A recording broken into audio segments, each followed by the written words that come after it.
Nobody in that room expected Frank Lucas to walk through that door, but when he sat down at a table full of men who had never shared power with anyone, everything they thought they knew about Harlem died that night. Frank Lucas did not inherit power, he took it, and the night he walked into that room was the moment the entire underworld realized Harlem would never be the same again.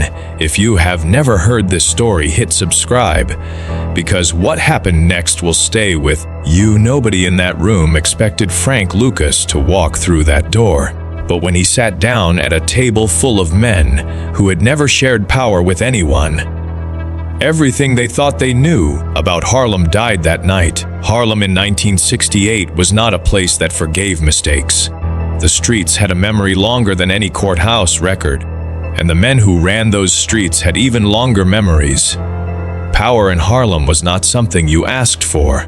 It was something you took, held, and defended every single day with nothing but nerve and reputation. Most men who tried to reach the top of that world never made it past the middle. They got comfortable. They got careless. They got replaced. Frank Lucas was not most men. He had come to New York from Roanoke Rapids, North Carolina, with nothing but the clothes on his back and a hunger that the city had never seen before. He watched. He learned. He worked for years under Ellsworth Bumpy Johnson, the man who had turned Harlem into a kingdom, the man who had stood face to face with Lucky Luciano and walked out with a deal when everyone expected him to walk out in a body bag. Bumpy did not just teach Frank how to move on the streets.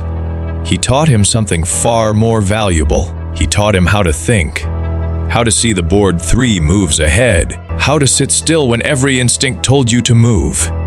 Frank absorbed every lesson, and when Bumpy Johnson passed away in 1968, Frank Lucas did not grieve quietly in a corner. He looked at the empire Bumpy had built and asked himself one question: what comes next? What came next was something nobody in the history of Harlem had ever attempted. The Italian families controlled the supply lines for everything that moved through New York.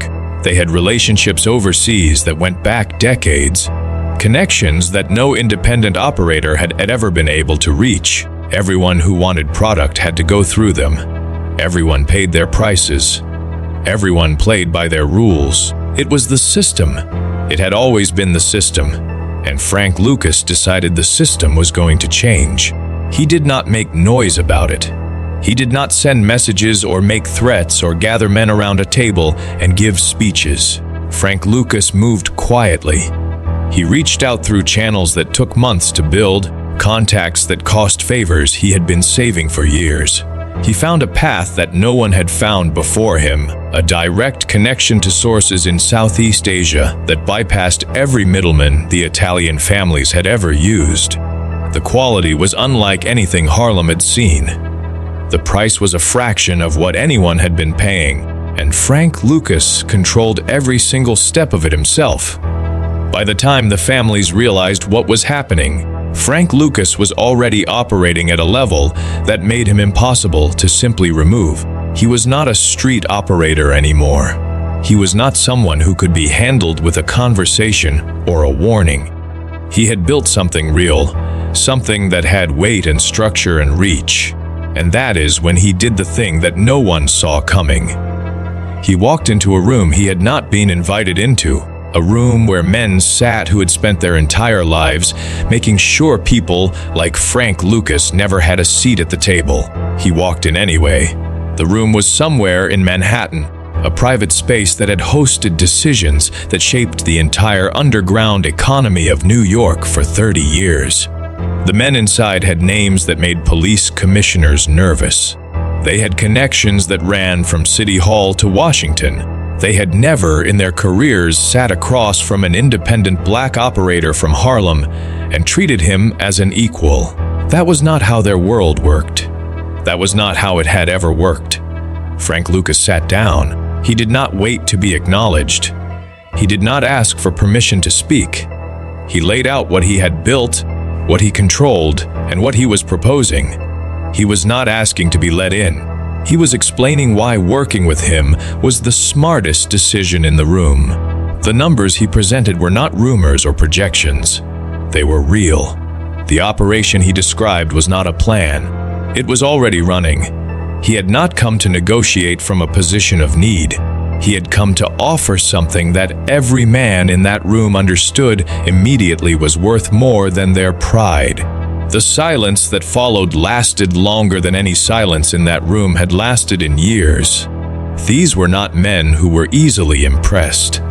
These were not men who showed what they were thinking on their faces, but something shifted in that room that night. Not warmth, not respect in any traditional sense, something colder and more useful than either of those things. Recognition. The recognition that Frank Lucas was not a problem to be managed. He was a force to be reckoned with. And in that world, there was only one thing you did with a force you could not stop. You made a deal.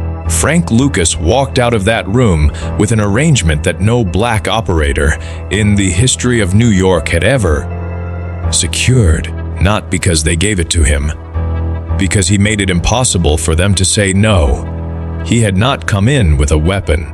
He had not come in with threats. He had come in with something those men understood better than anything else in the world. Leverage. Real, undeniable, impossible to argue with leverage. And he used it with a calm that reminded every man in that room of only one other person they had ever encountered, Bumpy Johnson.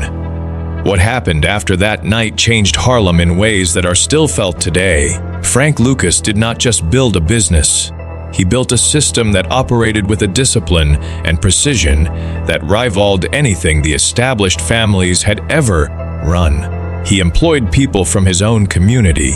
He made decisions that kept certain kinds of chaos off the streets, even as he profited from others. He was complicated in the way that all powerful men are complicated, full of contradictions that do not resolve neatly into hero or villain. But on the night he walked into that room uninvited and walked out with everything he came for, none of that complexity mattered. What mattered was the walk, the nerve, the preparation, the vision.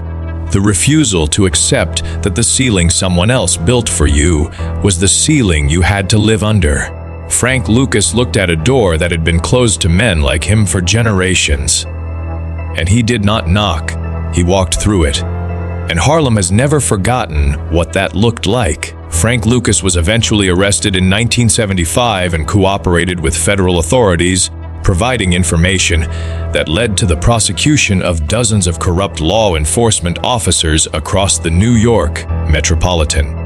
His cooperation was considered one of the most significant in the history of organized crime investigations in the United States of America. He served time, rebuilt his life, and lived until 2019. But the men who were in that room on the night he walked in uninvited never forgot what they witnessed.